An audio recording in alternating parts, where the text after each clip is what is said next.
pagbaha sa Palawan noong mga nakaraang linggo ang isa sa mga itinuturong dahilan ang pagmimina sa bayan ng Brooks Point. Ang epekto ng pagmimina sa kalikasan, timbangin po natin.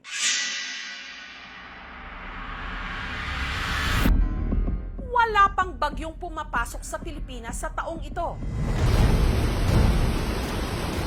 Yung tubig ay nagre-route, doon na siya napunta. Ayan, stranded na yung mga sasakyan. Pero ang probinsya ng Palawan, kota na sa baha. Dahil kasi sa malakas na pag-uulan nitong mga nakaraang linggo, makailang beses lumubog ang ilang bahagi ng probinsya.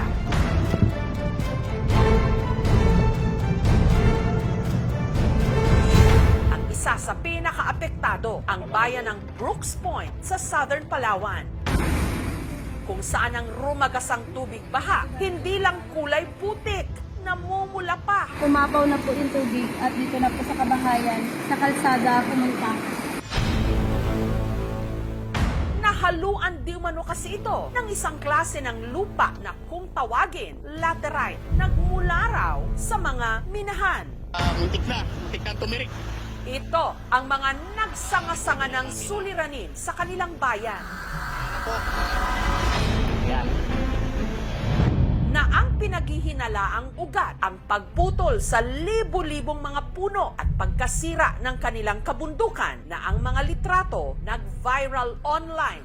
Bagamat kuha pala ito taong 2017 pa, ang sitwasyon hindi raw nagbago.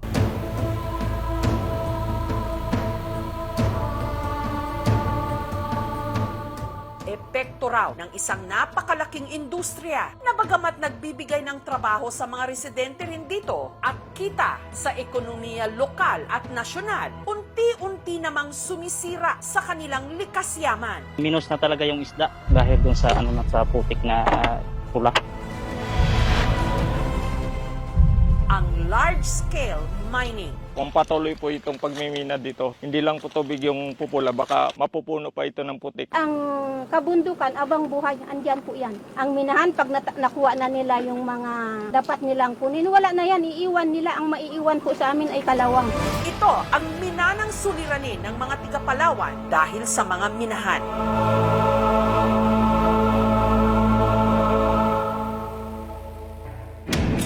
Huwebes, lumipad ako ng Palawan para siyasatin ang mainit na usapin sa probinsya. Narito ho tayo sa bayan ng Brooks Point sa Southern Palawan. Ang mainit na issue ho ngayon rito tungkol sa mga minahan, lalo't sa mga nakalipas na linggo. Nitong Enero hanggang Pebrero, nakaranas ang lugar na ito ng matinding pagbaha. Bagay na hindi naman daw nangyayari ng ganito sa mga nakalipas na taon. Sa isla ng Palawan, matatagpuan ang pinakamalaking nickel mine sa bansa. Ang nickel, isang metallic substance na pangunahing sangkap sa paggawa ng bakal, baterya, barya, pati na mga electric vehicle. May 6 na aktibong minahan ngayon sa probinsya. Isa sa mga ito nag-ooperate sa bayan ng Brooks Point. 80% ng operasyon ng minahan dito nasa protected area, ang MMPL o ang Mount Mantalingahan Protected Landscape, habang ang natitirang 20% naman nasa labas ng protected area. Last Frontier ang matagal ng tawag sa Palawan. Sa mahaba pero makitid nitong lupain, maraming uri ng hayop at halaman na dito lang makikita. Pero sa nakalipas na mga dekada, ang dalisay nitong kalikasan nahaharap na sa maraming banta. Ngayon lang ho nangyari yung pagbaha. Simula po ako sinilang na dito at nagamalay. May mga baha naman po, pero walang pong kasamang kulay pula. Pumapaw na po yung tubig at dito na po sa kabahayan, sa kalsada pumunta. Na Bakit po pulang-pula. kaya ganon? Malamang din po kasi dahil po sa dami ng punong pinutol sa taas, Kaya po pag umulan, pag binabagsakan po ng tubig ulan, lahat po ng mga latak po noon ay bababa. So sigurado ho kayo na galing sa minahan po itong laterite? Galing po talaga sa bundok po yan. Ang laterite, isang klase ng lupa na mayaman sa iron at aluminum. Nakukuha ito ng mga minahan kasabay ng pagmina nila ng nickel. Tinatawag din itong pulang lupa in local terms. Naturally, kung kaunting amount lang naman ang na-expose, hindi dapat ito nakakasama. Pero kung halimbawa may human activity, maaari itong makasama. Tagal na hong issue ng minahan dito sa inyong lugar. Ano hong sentimiento nyo rito? Nalulungkot lang po ako sa aming mga opisyal. Sila tinitignan nila yung ilang tao na makikinabang, pero hindi nila tinitignan ano po yung magiging dulot nito sa mamamayan. Sila lang naman po talaga yung gaganda at ayos ang mga kumpanyang yan, pero kaming mga maliliit, kami naman talaga yung laging talo at kaming apektado. Apektado rin sa operasyon ng mga minahan sa Brooks Point ang hanap buhay ng mga residenteng umaasa sa dagat, katulad ng mangingisdang si George. Kamusta po ang huli nyo ngayon? Yan ang huli namin. Dati hindi ganyan. Ilang oras nyo ho nakuha to? 2 area ko ng lambat ko po, ma'am. Puno dati to? Puno yan ito. Paano ho kayo ngayon? Wala magawa ma'am. May bibenta nyo ho pa ba ito? Ulam na lang. Iulam lang siyempre. Anong Ngayon? naisip nyong dahilan? Bakit ganito po? Putik talaga, ma'am.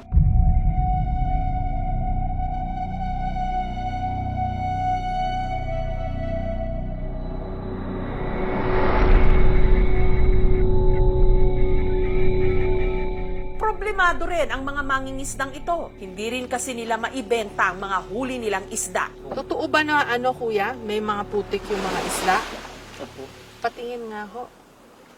Ayun nga Dati ba hindi ganito? Hindi po ganyan. Itong sapsap na maliit. May kasamang putik. Patingin pa nga ho ng iba. Ito rin. So kukunti na nga yung kuha nila. May kasama pang putik yung isda. Hindi naman daw dati ganito. Hindi kaya dahil sa panahon? Hindi naman po. Brother, lahat kayo. Kondisyon. So sa lambat pa lang ng mga mangingisda ngayon, makikita yung nangyayari sa karagatan, no? Kasi kulay puti daw yan na lambat, naging brownish red. Tapos itong pabigat, yung ginagamit nilang bato, ayan makikita yung putik. Ano naiisip nyo yung dahilan? Laterite. Laterite, yung laterite yung galing sa minahan. Sa minahan po. Ang kanilang dati puting dalampasigan namula na dahil sa tambak na laterite na iniluluwa di umano ng minahan. Si Moharen, meron daw dating lobster farm sa Brooks Point. Unang-una doon kami naghahanap buhay dahil yung area po na yun, doon din kami nangunguha ng sales, yung kadkad na tawag namin. Kumikita raw siya ng 50,000 kada buwan sa negosyong ito noon. Minalas na nga lang daw nung nasa tapat mismo ng kanyang lobster farm ang ipinatayong pantalan, pati ang ginawa niyang lobster trap na tambakan ng lupa.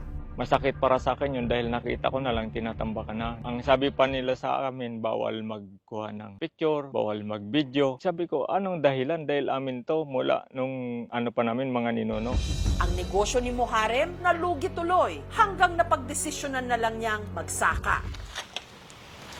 Ito po yung dinadaanan pag nagpa-harvest po kami ng palay. Harvester po yung dumadaan pero ngayon sa sitwasyon po yan, hirap na po yung daan po namin. Kahit tao lang po ang dumadaan dyan, nahihirapan na po dahil sa kapal nga ang putik. Tulad po nito, dito pa lang po ito, makapal na po talaga to. Pero pati ang kanyang palayan, hindi nakaligtas sa epekto ng minahan. Katabi lang din kasi ito halos ng bundok ng putik kung saan hinahakot ang mga naminang nickel. Yan po yung mga stockpile na yan. Pag umulan po yan, tumatagas yung latak niyan. Kumagos po yan sa basakan ko. Ganyan na po yung itsura ng nakaraang pagbaha na hindi naman po dating ganyan. Ay ang dinadahilan daw po nila, wala na daw po kaming magagawa kasi utos na daw po ang nasa taas kasi approve na po daw yung kanilang mga papel sa MGB, sa DNR. Talagang luging-lugi. Yung gastos ko po dyan, kulang-kulang po yan 50,000. So kung yung bayad ng palay ko, wala pang kalahati. Kung ito po ay magpapatuloy, talagang maghihirap po yung tribo namin. Ang mga tanim na palay naman ang magsasakang si Ronald, hindi na mapakinabangan. Sayang kasi may bunga na. Opo. May bunga na yung palay. Opo. Kailan nyo sana aanihin po ito? Actually, anihin na sana. Ang problema lang, hindi nakakayanin ng harvester. Ito na po, dikit na siya. At saka- Hinayaan na lang po na kung ano mangyari dyan, siguro wala na talaga. Luging-lugi na kami. Ilang square meters po itong inyong palayan na Ito po, naapektuhan? ito po. Hektarya ho ba? 1 hectare. Magkano ho sana ang kikitain nyo dyan? Nasa 40,000. Bukod sa pangingisda, pagsasaka ang pangunahing ikinabubuhay ng mga taga Brooks Point. Sabi ng mga minahan, nakapagbibigay sila ng mga trabaho sa mga taga rito at nakakatulong din sa lokal at nasyonal na ekonomiya. Pero sabi ng mga magsasaka at ng mga mangingisda, paano naman ang higit na nakararami sa kanila na apektado ngayon ng minahan? Kung sino yung namumuno, sana bigyan din nila ng pansin yung aming kaanap buhay na kung saan dapat hindi pwedeng ipagsama yung mining at saka agrikultura. Isa lang ang mining operation sa Brooks Point sa ngayon, ang Ipilan Nickel Corporation o INC. Madadagdagan ito ng isa pa, ang Calmian Nickel Incorporated na pagmamay-ari ng Macro Asia Corporation. Taong 1993, pinahintulutan ng gobyerno ang INC na magsagawa ng mining operation sa Brooks Point sa loob ng 25 taon. Taong 2006, sinimula ng INC ang exploration sa Mount Mantalingahan na siyang pinakamataas na bundok sa isla. Pero taong 2009, idineklara ang lugar bilang isang protected area. Dahil dito, bawal dapat magmina. Pero ang INC nakakuha pa rin ng clearance para ipagpatuloy ang kanilang operasyon. Wherever there's mining, the people are poor. Taong 2016, sa pangunguna ni dating DENR Secretary Gina Lopez, ang ECC ng INC kinansela matapos mapabalitang nagputol sila ng mahigit 7,000 mga puno. Pero muli silang pinahintulutan na mag-operate sa pag-upo ng bagong talagang DENR Secretary taong 2020. Kung ipagpapatuloy raw ang pagmimina sa Brooks Point, ang 28,000 na bilang ng mga naputol na puno, madadagdagan pa raw. Malaki ang epekto nito tsak sa kalikasan, lalo't marami sa mga punong ito endemic o native sa Palawan. Katulad ng puno ng almasiga na mahalaga sa pang-araw-araw ng mga katutubo, katulad ni Nelson. Nelson, ano itong mga kinuha nyo mula sa bundok? Ito yung dagta ng almasiga. Ang tawag sa amin bagtik. Hindi ito binibinta, kundi pang ilaw lang. Panluto? Panluto. Pwedeng panluto? Pag wala kang panggatong, Demo nyo nga ho. Paano to? Ito yung ilaw nyo dito pag walang ilaw? Ang galing Ang galing talaga ng Mother Nature, no? Biro mo may pwedeng mapagkunan ng ilaw na ganito, dagta ng puno. Ito rin ang pinagkukunan nila ng hanap buhay. Ang dagta o bagtik kasi nito, ginagamit sa paggawa ng pintura, barnis, wax, at printing ink. Magkano benta nyo isang sako? Sa ngayon po, sa ganitong kulay, kasi hindi po siya na-classify, ay 25 po ang kilo. 25 pesos. Oh, okay na rin. Okay na rin po kasi nung panahon, magkano lang ito sa mga ninuno namin, 5 centavos. Pero ang nakakaalarma rito, ang mga puno ng almasiga, nanganganib na rin ngayong maubos. 28,000 na mga puno na pinutol nung 2017. May mga almasiga ho doon. Totally po, sa ngayon, wala silang naputol na almasiga. Kaya lang yung kanilang pinutulan ay tubig kanlungan po namin yan. Baka sagradong lugar yan, bukal po yung bundok na yan. Sanga-sanga yung mga ilog na sumusuporta sa mga basakan. Ang LGU o Local Government Unit ng Brooks Point umaksyon naman daw sa hinaing ng mga residente. Pero ang kanilang alkalde na namuno rito, nasibak daw sa pwesto hanggang tuluyan ang nakabalik ulit ang operasyon ng mga minahan. Pagdating doon sa mga requirements, ang talagang nagtitiyak na ito ay magawa ay yung Mines and Geosciences Bureau. Dumadaan din sila dito sa Palawan Council for Sustainable Development. Nagkagilian ng mga katutubong nagpoprotesta at security staff ng Ipilan Nickel Corporation sa Brooks Point, Palawan. Nung nagreklamo po yung katutubong pamayanan, ay nagpalabas po ng cease and desist order yung ating regional director para pansamantalang matigil ang kanilang operasyon. Kung anumang benefits na aming matatanggap dito mula sa aming lupang ninuno, ay lahat po kami makikinabang hanggat gusto nila. Ang Korte Suprema nag-issue rin ng writ of kalikasan sa DENR, sa Mines and Geosciences Bureau o MGB at sa Ipilan Nickel Corporation. Pero ang kaso, ibinasura nito lang nakaraang taon. Nitong April 2024 naman, nagkaroon ng pagpupulong ang sangguniang panlalawigan ng Palawan para magkaroon na lamang ng 25-year mining moratorium sa Palawan. Layunin ng moratorium talagang stoppage of operation. Wala na talagang mangyayaring pagbibina sa parte ng lokal na pamahalaan sa loob ng 25 or 50 years. Pero hindi nakabuo ng quorum ang sangguniang panlalawigan sa kanilang mga pagpupulong. Kaya tinulungan na sila ng Arsobispo para magkaroon ng signature campaign laban sa mga minahan. Ngayong buwan, nagkaroon na ng 3 mga pagdinig at inaasahang lalabas na ang desisyon sa susunod na linggo. Nakakalungkot na marami tayong batas ukol dito pero hindi siya napapatupad ng maayos. Ang kalikasan ay nagpaparinig na sa atin, hindi mo na kailangan ng bagyo para kami bahain. May 6 na aktibong minahan ngayon na nag-ooperate sa Palawan at 11 ang may MPSA o pinayagan ng mag-operate, habang may 78 mining companies pa ang nag-a-apply ngayon para makapagmina sa isla. At ang ilan sa mga aplikante, hindi lang sa Southern Palawan gustong mag-operate, kundi pati na sa Northern Palawan kung nasaan ang mga sikat na tourist spots katulad ng El Nido at Coron. Dumadami because yung price of nickel has actually increased. Ang tanong natin sa MGB, nabasa ba natin yung Section 19 ng Mining Act na prohibited ang pagmimina sa protected areas? I think that should be the subject of a dialogue. Balikan nila yung batas at kung hindi man tayo sigurado doon, hindi ba mas makatarungan lamang at mas practical na hinto muna tasahin natin, suriin natin yung mga areas na pinuputol.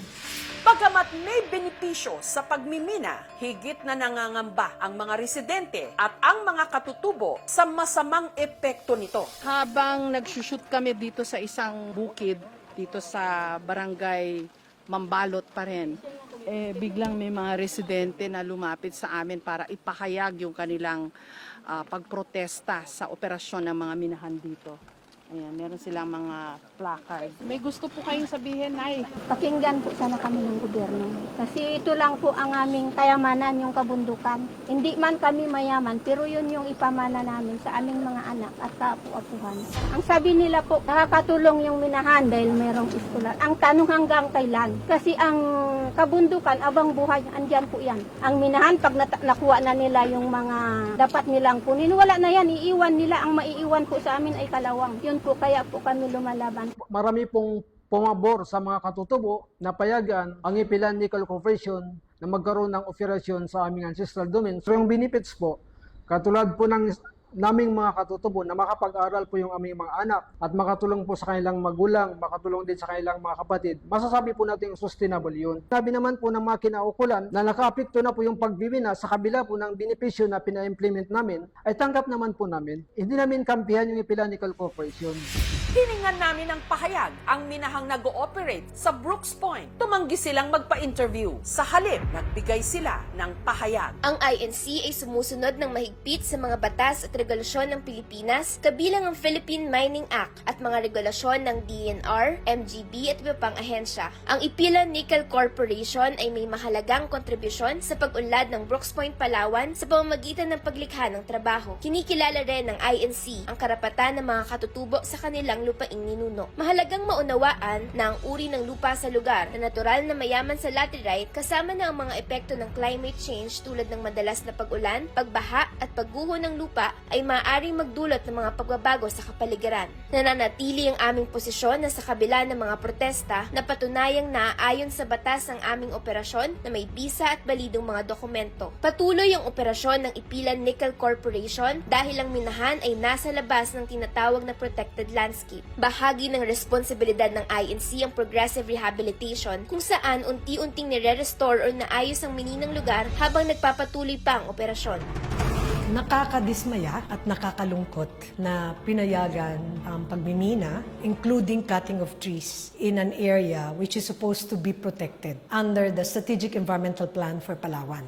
Sinubukan din naming kunin ang pahayag ng Department of Environment and Natural Resources o DENR tungkol sa isyong ito, pero wala pa silang tugon habang ginagawa ang ulat na ito. Ang mining ay isang economic activity first and foremost. So definitely natutulungan nito yung local community natin in terms of taxes and financial benefits. Ganun na rin sa national. Nagbibigay ito ng trabaho, nagbibigay ito ng suporta sa local communities. Mining in itself is actually a disruptive activity. So yung activity na to, magagambala mo talaga kasi magbubungkal ka ng lupa. Ibig sabihin, we have to do it properly.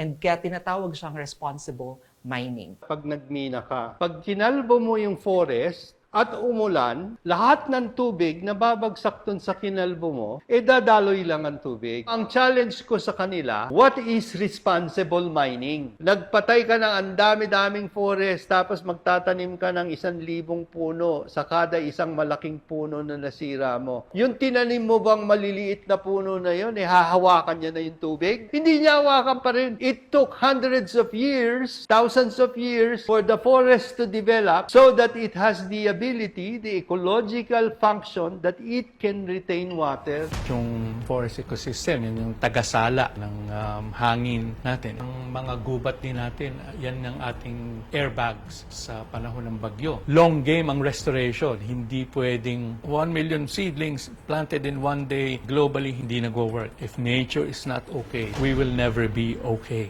Ginagalang natin na may trabaho, may scholarships. At yung sinasabi nila na, kung ayaw nyo ng mina, di wag kayo mag-cellphone. Hindi naman kami against mining per se. But mining should be prohibited in areas like Palawan. Kasi may espesyal yan na katangian. Last ecological frontier yan. Ang pamalaan naman ay pwede namang maghanap ng mga alternatives because Brooks Point has been able to survive as a first-class municipality. That because of mining.